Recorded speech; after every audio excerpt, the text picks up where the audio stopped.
Greetings, my friends. Today, I'm going to teach you how to play any video game at maximum efficiency and focus. Now, this is generally reached through achieving peak levels of alertness and brain functionality. The information that I'm going to provide here is holistic and universal to pretty much any game or sport, but we'll be rolling some of my Fortnite Zero Build gameplay in the background because that's what I play these days. Now, please keep in mind there is no magic bullet solution for reaching maximum focus and mental ability. Instead, it's all about putting in the effort and preparation to get there. Let's start with one of the most fundamental ways to achieve maximum mental capacity and focus: sleep. Simply put, if you're not getting 7 to 8 hours of sleep per night, then you are not going to reach your full cognitive capacity. A sleep study done on college athletes and their reaction time found that poor sleep and sleep deprivation led to a significant decline in reaction speed on average of about 40 milliseconds. A similar study was done on college tennis players and found that poor sleep led up to 50% worse accuracy of tennis serves than their typical performance. And another study on college basketball players with sleep deprivation found that they scored 30% less points on average. So, in order to keep your cognitive function high and your reaction speed quick, you need to avoid falling into sleep debt. Sleep debt is when you sleep fewer hours than your body needs. It's cumulative, meaning that if you regularly get less sleep than you should, you're going to have more sleep debt. For instance, if you get 4 hours of sleep when you should be getting 8, you'll have a sleep debt of about 4 hours. You'll need to repay this debt with quality sleep. You don't have to sleep an extra 4 hours to pay back a 4-hour debt, but you'll need to sleep for a solid amount of time deeply with good quality. And the best way to get better sleep is by keeping your room cool and avoiding blue light at night, such as screens. Keeping your room cool is all about keeping your body temperature low. Your body temperature is directly correlated with how alert you are. The warmer you are, the more alert you get. The cooler you are, the more sleepy you get. But within reason, of course. Immediate cold temperatures can have the exact opposite effect by making your body increase its internal heat production and make you more alert. More on that later. As far as avoiding blue light goes, every smartphone and computer these days has a way of scheduling blue light blockers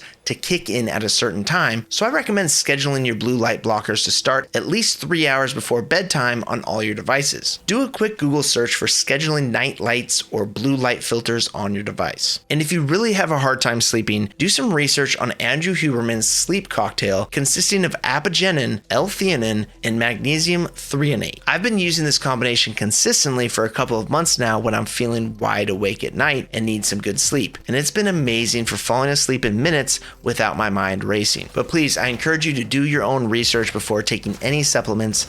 I am not a doctor or a nutritionist. I recommend these supplements because they don't have any known adverse effects and also make up for common nutritional deficiencies as well as improve cognitive function. Link in the description below. Now let's talk about your wake-up routine and how to maximize your energy levels to achieve better brain function and focus. A lot of what I'm talking about here is explained by Andrew Huberman through a series of videos that are explained much better than I could ever dream of doing. It's really fascinating stuff, and I recommend watching his Huberman Lab episodes or his visual animation collaborations with the After School YouTube channel. They have very informative videos animated in a fun way to help with learning. Andrew is a professor of neurobiology at Stanford School of Medicine and is definitely one of my favorite content creators for learning how to improve your life. I'm leaving out all the science jargon and details, and I'll provide you with what I learned from his teaching in relation to focus and harnessing your natural energy stores. The first thing you want to do after waking up is drink water and get hydrated, quickly followed by exposing yourself to natural light as soon as you can for about 2 to 10 minutes without any sunglasses. Go outside and just take a walk or hang out and enjoy the fresh air and scenery. This sets up your circadian rhythm, spikes your cortisol levels early in the day, and stops the production of melatonin, which is what makes you sleepy. So getting natural light early in the day will make you more alert for the entire day, improve your mood, and your level of focus. It's literally one of the easiest and most disproportionately powerful ways to spike your alertness for the rest of the day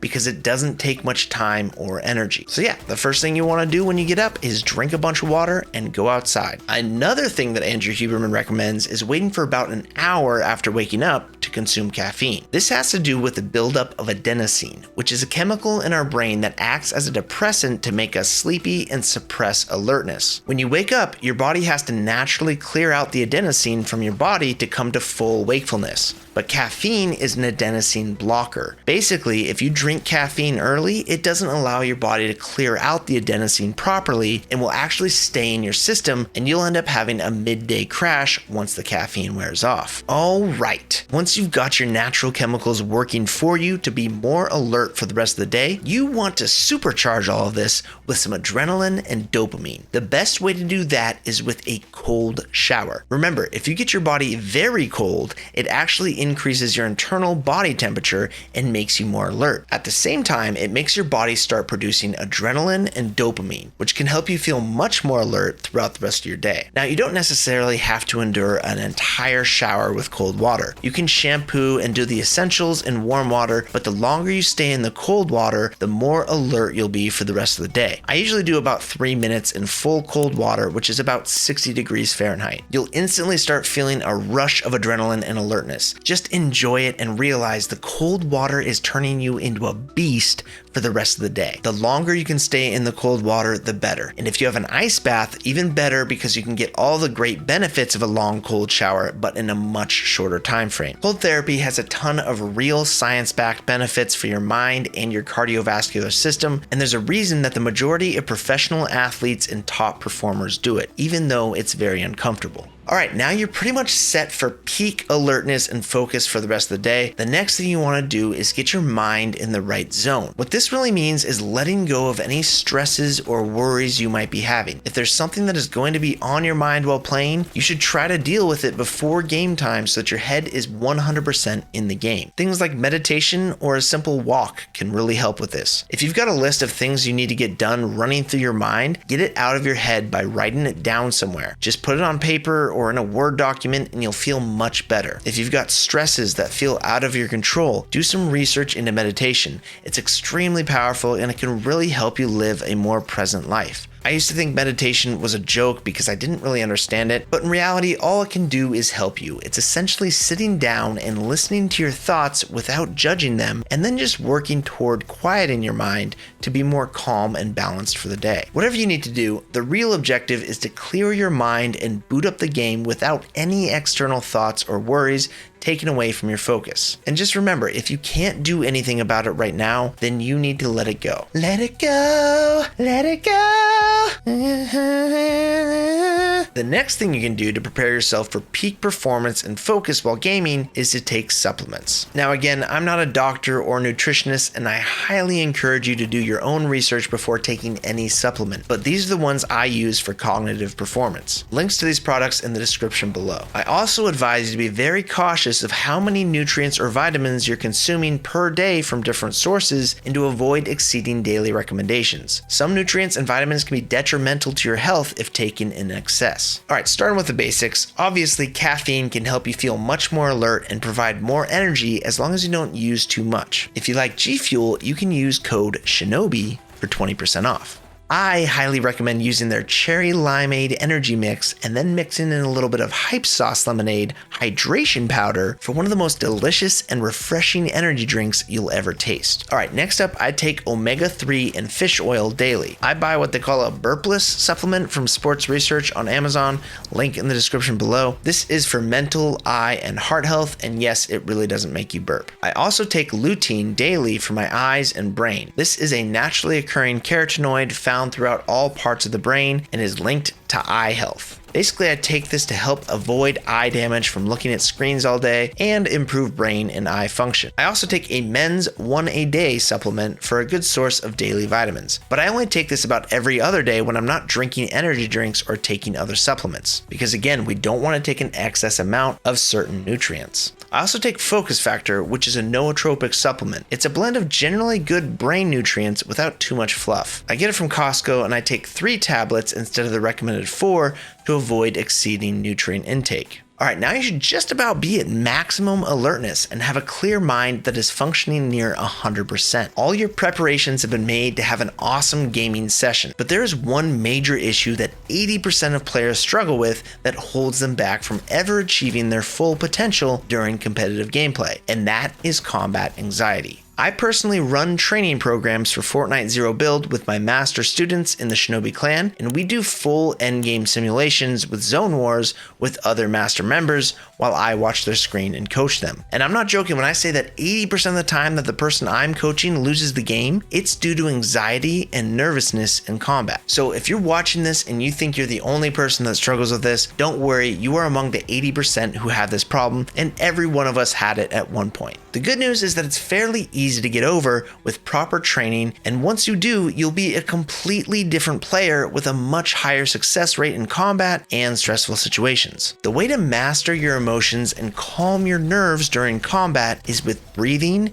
and lots of repetition. The best way to do this in first-person shooters is to go into practice maps where you can fight repeatedly. If you play Fortnite, I highly recommend going into creative maps like Red vs. Blue Rumble, map code shown here, and practicing combat and breathing. What you need to do is train yourself to take a deep breath before entering a fight and then slowly exhale during the fight. Continue to breathe during combat. Deep breaths in through your nose and exhale through your mouth or your nose. Focus on your breathing first to enter a calm state.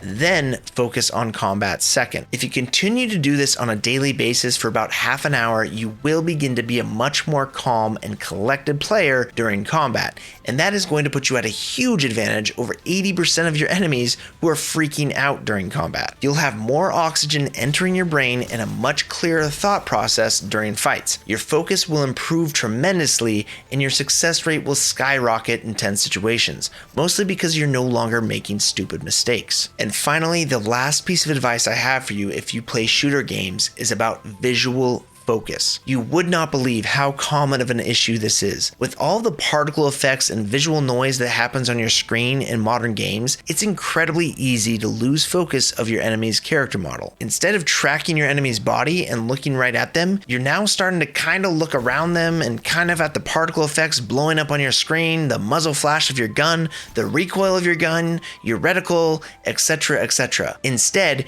you need to be hyper focused and train yourself to only look at your enemy's character model. Do not let anything else distract you and take your eyes off of it, because there are plenty of opportunities to get distracted. That also means that you should almost never be looking at your crosshair. I've talked to a lot of players I've trained who have asked about lining up the crosshair onto the enemy. The only time you should be looking at your crosshair is at very long distances where your focus is literally placing the crosshair onto your enemy. At mid-range and close range, you should only be looking at your enemy and let your brain and peripheral vision determine when the crosshair lines up with them. You'd be really surprised at how effective your hand-eye coordination is and how well you know where your crosshair is without looking at it. If you want to test this, go into a training mode or a custom map where you fight bots or enemies and turn off your crosshair in your game settings. Play like that for 10 minutes and you'll realize it's not all that different from normal. The crosshair definitely helps a little bit, but you already know where it should be. If you want to continue to improve your visual focus and tracking, I highly recommend watching my eye exercise and training warm-up video for FPS games. It can really help before jumping into the game. And if this type of stuff interests you and you play Fortnite Zero Build, check out the link below in the video description to join as a master level member to get access to hands-on training 2 to 3 days a week from myself and other master members. Or join at any level to get access to our private Shinobi Clan Discord full of awesome people who are all trying to improve their gameplay and help other members as well. And if you want to support me through Fortnite, the easiest way to do that is to use code TobyWanShinobi in your Fortnite item shop. Alright, thank you so much for watching. Have yourself a great day. Shinobi out.